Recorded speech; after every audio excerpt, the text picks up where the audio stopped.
অসুখটা কাশ্মীরে নেই, অসুখটা পশ্চিমবঙ্গে আছে। উল্টো বলছি, ভয়ঙ্কর। কাশ্মীরের মুসলমানরা পশ্চিমবঙ্গের মুসলমানদের চেয়ে অনেক উদার হয়েছে। আমাদের সিঁদুর দেখা হয়েছে যে এই সিঁদুরে মানে স্বামী হিন্দু হবে, এবং হিন্দুদের কলমা পড়তে বলা হয়েছে। এই কলমা পড়ে দেখাতো। অনেকের নাকি আরো কিছু কাপড় চোপড় খুলে কিছু নাকি চেক করা হয়েছে, আমি জানি না সেটা। যেহেতু আমি নিজে ইসলাম ধর্মের মধ্যে বিলং করি, তাই অন্য ধর্মাবলম্বীরা যখন আমার ধর্মের লোকদের হাতে অত্যাচারিত হবে, আমার দায় থেকে যায় ক্ষমা চাওয়ার, না বলেনি, এবং এটাকে প্রতিহত করার।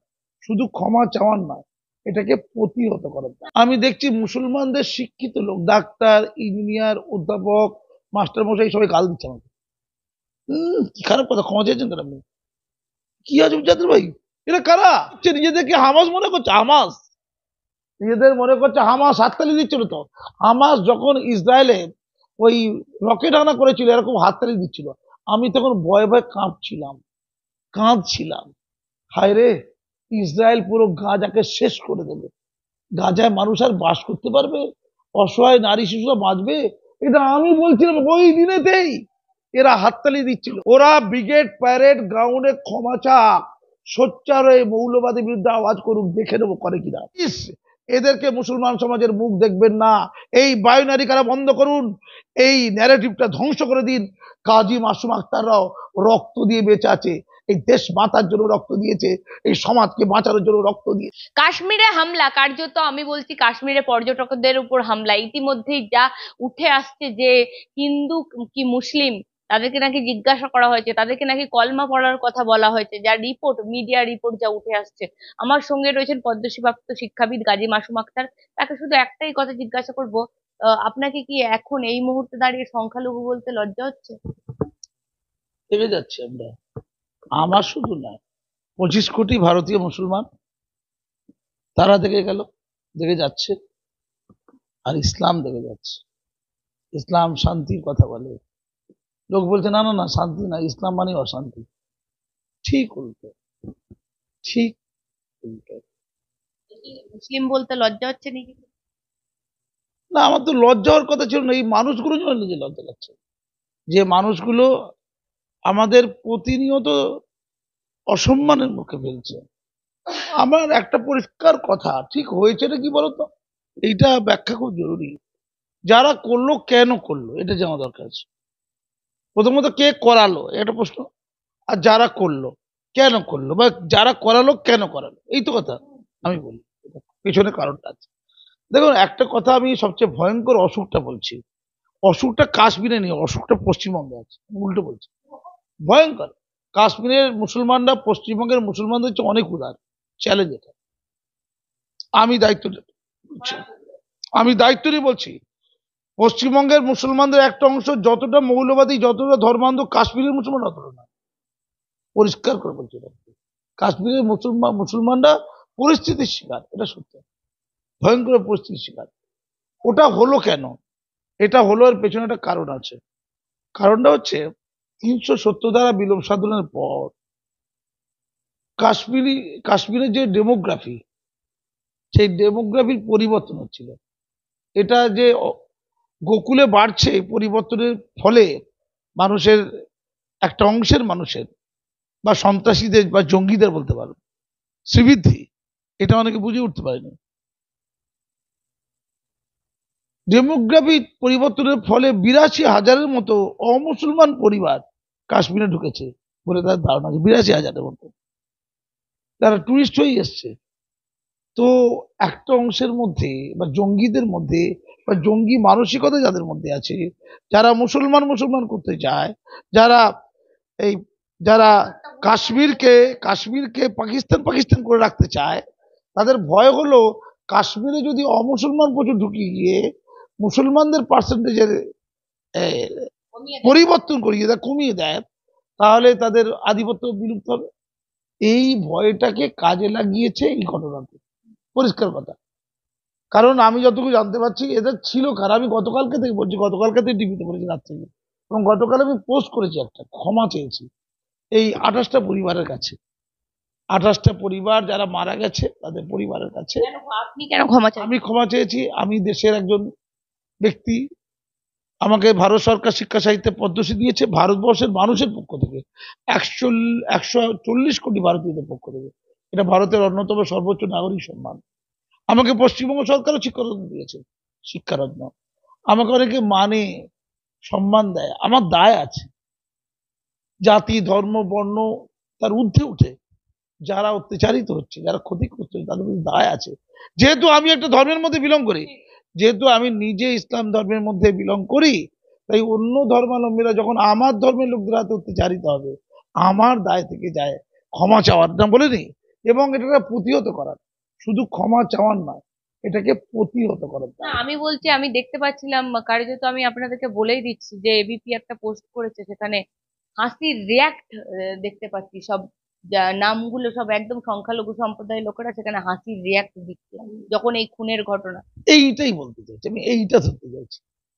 কাশ্মীরি মানুষরা অনেকে অনুতপ্ত, তারা মিছিল করছে। দেখুন, কাশ্মীরের মানুষরা এতটা সাম্প্রদায়িক নয়। কাশ্মীরে যারা কাশ্মীরি পণ্ডিতদের তাড়িয়েছিল, শান্তিতেই ছিলাম। কাশ্মীরি পণ্ডিতদের যারা তাড়িয়েছিল, কাশ্মীরের বড় অংশে মানুষ এটা ভালো চোখে নেয়নি। এটা একটা পার্টিকুলারলি কায়েমি স্বার্থের মানুষ পাকিস্তানের ইন্ধন এটা করেছিল, এটা বুঝতে হবে। কাশ্মীরের যে আম মানুষ, যাদের খাবার রুজি রুটি জোটে না, এতদিন পরে তাদের কাছে পর্যটকরা গিয়েছিল। এই পর্যটকরা হচ্ছে তাদের কাছে ফেরেস্তার মতো আশীর্বাদ। বিশাল পরিমাণ পর্যটক এবার যাওয়া শুরু করেছিল।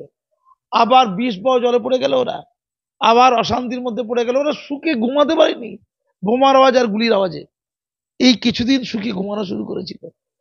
ওরা দুঃখ করছে, ওরা কাঁদছে, ওরা ভেতরে ভেতরে দগ্ধ হচ্ছে নিজের কমিউনিটির লোকেরা মেরেছে বলে।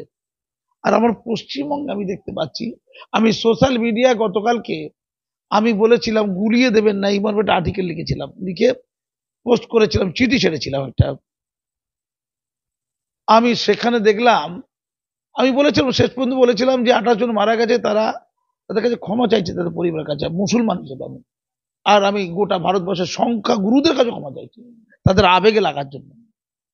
আমি দেখছি মুসলমানদের শিক্ষিত লোক, ডাক্তার, ইঞ্জিনিয়ার, অধ্যাপক, মাস্টার মশাই সবাই গাল দিচ্ছে আমাকে।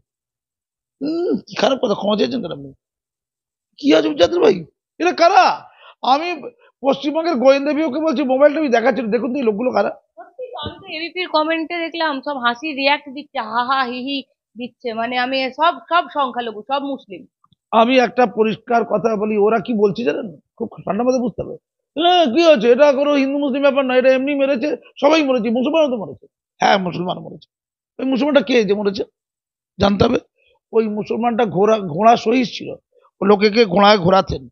তো যখন ওদেরকে নির্বিচারে মারছে, তখন উনি হয়তো প্রতিবাদ করেছিলেন। তখন বলা হয়েছে হয়তো যে তুমি ওই বিধর্মীদের রক্ষা করছো, নে তুই গুলি খা বলে গুলি মেরে দিয়েছে। এইটা গল্প। পশ্চিম কাশ্মীরে 99% মুসলমান, নির্বিচারে যদি নর্মাল গুলি চালায়, তাহলে 99% লোক মরবে কোন ধর্মের? মুসলমান ধর্মের লোক মরবে, ইসলাম ধর্মের লোক মরবে। 99% অমুসলমান মূল্য কেন? না না ভাই বলিনি, 99% অমুসলমান মূল্য মানে ধরে ধরে অমুসলমানদের, এই পর্যটকদের মধ্যে অমুসলমান বুঝে নিয়ে গুলি করা হয়েছে। এবং এবং ওই বিতানের স্ত্রী বলছে যে মারা গেছে, এই আমাদের সামনে, আমাদের বাড়ির কাছেই, পাটুলিতে। বিতানের স্ত্রী বলছে, বলা হয়েছে আমাদের সিঁদুর দেখা হয়েছে, যে সিঁদুরে মানে স্বামী হিন্দু হবে, এবং হিন্দুদের কলমা পড়তে বলা হয়েছে, এই কলমা পড়ে দেখাতো। অনেকের নাকি আরো কিছু কাপড় চোপড় খুলে কিছু নাকি চেক করা হয়েছে, আমি জানি না সেটা, আমি জানি না, সেটা অভিযোগ শুনছি। তাহলে এইটা বিতানের স্ত্রী, আমার পাশের সহনাগরিক, যেটা বলছে ওটা মিথ্যা, আর কোত্থেকে কে নিউজ পাচার করছে ওটা সত্য, উত্তর দিয়ে রাখে। এই বাংলার মুসলমান জনগণকে বলছি, যারা 26শে এপ্রিল এই আবার ওয়াকাবের জন্য মহাসম্মেলন করে বলছে, এই কলকাতাতে এই ব্রিগেড প্রাইড কাউন্টে যে উদ্যোক্তা, সে ব্রিগেড উচ্চারণ করতে পারে, সে ব্রিগেড, তার অর্থ কি ব্রিগেড? আচ্ছা, এই ব্রিগেড প্রাইড গ্রাউন্ডে এইটা করে কি হবে? ওয়াকাব বেঁচে যাবে? ওয়াকাবে লুড়ে, ওয়াকাবে সুপ্রিম কোর্টে যেতে হবে। ওরা ওই টাকা তো সুপ্রিম কোর্টে মামলা করবে, এত নির্বোধ জাত। ওরা ব্রিগেড প্যারেড গ্রাউন্ডে ক্ষমা চাক, সোচ্চার হয়ে মৌলবাদের বিরুদ্ধে আওয়াজ করুক, দেখে নেবো করে কিনা। যে মৌলবাদের জন্য গোটা সমাজ দেখে গেছে, এইটা চলতে থাকলে আমি বলি, শামসেরগঞ্জে যে দুজনকে মারা হলো, বেছে বেছে হিন্দুকে মারা হয়েছে। কেন মারা হলো? মাননীয় অভিযোগ করছে যে বর্ডার সিকিউরিটি ফোর্স বিএসএফ বাংলাদেশের জঙ্গি মুসলমানদের ঢুকিয়ে 500 টাকা 12 টাকা দিয়ে 5000 টাকা নাকি দিয়েছে, দিয়ে হিন্দুদের ঘরদোর ভেঙেছে, দোকানপাট লুট করেছে, জ্বালিয়ে দিয়েছে, দুজনকে মেরে দিয়েছে। কি করে বলছে উনি কি ইডি, উনি কি সিবিআই, উনি কি এনআইএ, উনি কি রাজ্য পুলিশের গোয়েন্দা বিভাগের হেড? কি রে ভাই, আমার তো মনে হয় বর্ডার সিকিউরিটি ফোর্সের মামলা করা উচিত। আর হোদল কুতকুত যাকে বলা হয়েছিল, সে অমিত শাহ স্বরাষ্ট্রমন্ত্রী, বলছে ওকে সামলাও, ওই লোকটাকে সামলা, মানে অমিত শাহ সব করিয়েছে আর কি। না স্বরাষ্ট্রমন্ত্রী স্বরাষ্ট্রমন্ত্রী এবং প্রধানমন্ত্রী দুবাই ছিলেন কার্যত। তিনি দুবাই থেকে ফিরে এসেছেন। আমি একটাই জিনিস বলছি এই মুহূর্তে দাঁড়িয়ে, আমার একটা স্পেসিফিক করে আপনার কাছে প্রশ্ন। আমি বলছি পাকিস্তান, ইসরায়েল, এই সমস্ত যেগুলো ইসলামিক রাষ্ট্র এই মুহূর্তে রয়েছে, তারা কি সুখে আছে বলুন তো? আজকে ভারতবর্ষে সংখ্যালঘু সংখ্যাগুরু যখন একসঙ্গে মিলেমিশে রয়েছে, তাহলে টার্গেট করা হচ্ছে কেন সংখ্যাগুরুদেরকে? যদি সংখ্যাগুরুদেরকে এইভাবে টার্গেট করা হয়, তাহলে তো আখেরে যারা সংখ্যালঘু আছে ভারতবর্ষে তাদের তো বিপদ আসন্ন একদম। না, আমি রাজ্যের মুসলমান ভাইদের বলতে চাই, ইমাম, মৌলানা, মৌলবি, এই রাজনীতির নেতা, এই যে সামাজিক নেতা যারা তল পাচ্ছে, জাকাতের টাকা তারা পায় কিনা, বিদেশ থেকে টাকা পাচ্ছে কিনা, এগুলো র্যাডারে রাখতে হবে। আমি জায়গায় যাচ্ছি না, তাদেরকে বলতে চাই, শামসেরগঞ্জে যে দুজন অমুসলমানকে হত্যা করা হয়েছে, এতগুলো যে ঘরদোর ভাঙা হয়েছে, এরা তো সংখ্যাগুরু অংশের লোক যাদের ভাঙা হয়েছে। সংখ্যালঘুরা সংখ্যাগুরুদের আক্রমণ করছে, আর সংখ্যাগুরুরা সব ভয়ে পালাচ্ছে, জেলা ছাড়া হচ্ছে, রাজ্য ছাড়া হচ্ছে। এইটা টাল সামলাতে পারবেন তো? আমি তো মনে করি কাশ্মীরের চেয়ে অনেক খারাপ অবস্থা পশ্চিমবঙ্গে। কাশ্মীরের মুসলমানরা অনেক উদার, অনেক ব্লু ব্লাডের, অনেক স্ট্যান্ডার্ড চিন্তা ভাবনা, তারা গরিব হতে পারে। শানমার্গি যখন হত্যা চলছিল, আমরা আমাদের বাড়ি খুলে দিয়েছিলাম, কার্যত আমাদের ফ্রি খাবার, ফ্রি থাকার ব্যবস্থা আমরা করেছিলাম। তারা তো এখন বলছে, আমি দেখলাম। আমি একটা পরিষ্কার কথা বলি, কিছুদিন আগে আমাকে প্রায় প্রায় বছর খানেক ধরে কাশ্মীরের কিছু সামাজিক সংগঠন আমাকে ফোন করেছে, আমি ওদেরকে চিনেছি, আমার ফোন নাম্বার পেয়েছে, আমার সাথে ওরা জেনেছে বিভিন্ন বড় বড় সূত্র থেকে। ওরা বলেছে, স্যার আপনি দেশের সর্বোচ্চ নাগরিক পুরস্কার পাওয়ার লোক, আপনি কাশ্মীরে আমাদের কাছে আসুন, আমরা দেশে ভারত রাষ্ট্রের একজন, আমরা দেশকে ভালোবেসে দেশের সাথে অঙ্গীভূত হয়ে থাকতে চাই, আমাদের কথা একটু শুনুন এবং আমাদের সুখ দুঃখ শুনুন। আমাদের আরো স্কুল চাই, আমাদের আরো কলেজ চাই, আমাদের আরো হসপিটাল চাই, আমাদের ছেলেদের মূল সূত্রে আনতে চাই, আমরা ভারতীয়, আমরা, আমাদের সাথে পাকিস্তানের কোনো সম্পর্ক নেই, আমাদেরকে ভুলভাবে স্ট্যাবলিশ করা হচ্ছে, আমরা দেশটাকে ভালোবাসতে চাই স্যার, আমাদের কাছে আসুন, আমরা এই সভা করবো, আমরা আপনার বক্তব্য রাখুন। আমাকে বারে বারে ওরা ডেকেছে। কি অসম্ভব, তারা শিক্ষক, তারা অধ্যাপক, তারা ডাক্তার, এই সেকশনের লোক তারা। আমি যাব বলেছি, 1 বছর ধরে যাবো যাবো করে যেতে পারিনি, আমি যাব ঠিক করছিলাম, তারা আমাকে বলছিল স্যার আমাদের দুঃখের কথাগুলো শুনবেন স্যার, এখানেও করাপশন হয় প্রচুর, সেন্ট্রাল গভর্নমেন্টের দেওয়া টাকাও লুট করে কিছু লোক আর কি, মধ্যবর্তী লোকেরা লুটে দেয়, যেমন বাংলাতে হচ্ছে। আপনি স্যার আমাদের থেকে জেনে পারলে সেন্ট্রাল গভর্নমেন্টের রিপোর্ট দেবেন স্যার, আমরা একসাথে থাকতে চাই স্যার, মজবুত হয়ে, ভারতবর্ষ হয়ে, এ দেশ আমারা হ্যাঁ। ওগুলো বলছিল, ওদের দুঃখ আমার বুক ফেটে যাচ্ছে। আবার গোলাগুলি চলবে, আবার এদেরকে মারতে গেলে ওপার থেকে বন্দুকের গুলি আসবে, এপার থেকে বন্দুকের গুলি যাবে, মানুষ তো পড়বে, সাধারণ মানুষ ক্ষতিগ্রস্ত, ওদের ব্যবসা ক্ষতিগ্রস্ত হবে, ওরা ক্ষতিগ্রস্ত, ওদের আর্থিক সংকটের মধ্যে পড়বে। এরা কি মনে করছে, নিজেদেরকে হামাস মনে করছে, হামাস, নিজেদের মনে করছে হামাস, হাততালি দিচ্ছিল তো, হামাস যখন ইসরায়েলে ওই রকেট হানা করেছিল এরকম হাততালি দিচ্ছিল, আমি তখন ভয়ে ভয়ে কাঁদছিলাম, হায় রে, ইসরায়েল পুরো গাজাকে শেষ করে দেবে, গাজায় মানুষ আর বাস করতে পারবে, অসহায় নারী শিশুরা বাঁচবে, এটা আমি বলছিলাম ওই দিনেতেই। এরা হাততালি দিচ্ছিল, ফেসবুকে কমেন্ট করছিল, ওদেরকে, ওদের বিরুদ্ধে মানে স্বাধীনতা সংগ্রামী বলছিল, স্বাধীনতা সংগ্রামী, মহান বিপ্লবী, আমাদের আত্মা, ইসলামের গর্ব। কি হলো অবশেষে? গোটা গাজা গুড়িয়ে গেল। এটা দুর্বল আস্ফালন ছিল না? ভাবা দরকার ছিল, হাম এক মারেগা তো হাজার মারেগা, এটা ভাবা দরকার ছিল, হাম এক মারেগা তো লোক হাজার মারেগা। গোটা গোটা ওই গাজা ভেঙে গেল, শেষ হয়ে গেল, হাজার হাজার লাখ মানুষ, গরিব, অসহায়ের, খেতে না পাওয়া, দগ্ধ হওয়া শিশু, নারী, তারা মিশরের দিকে পালাচ্ছিল, মিশর তাদের ঢুকতে দেয়নি, মারা গেছে। তিলে তিলে চারিদিকে কবরস্থান, কবর কবর কবর, কি ওয়াকাফের জন্য কবর খুঁজছেন, গোটা গাঁজা কবরস্থানে পরিণত হয়েছে।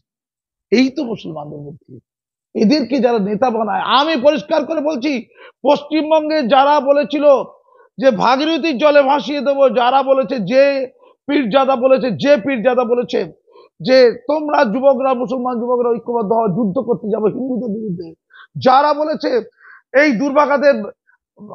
দুর্ভাগাদের বাঁচাতে পারি কোরআনের আদর্শে আদর্শায়িত করে, ইসলামে দাখিল করে, যারা এই চেতাবনী দেয়, যারা বলেছে কলকাতায় সে টাইট করে দেবো ওয়াকফ দিয়ে, এদেরকে র্যাডারে রাখুন না।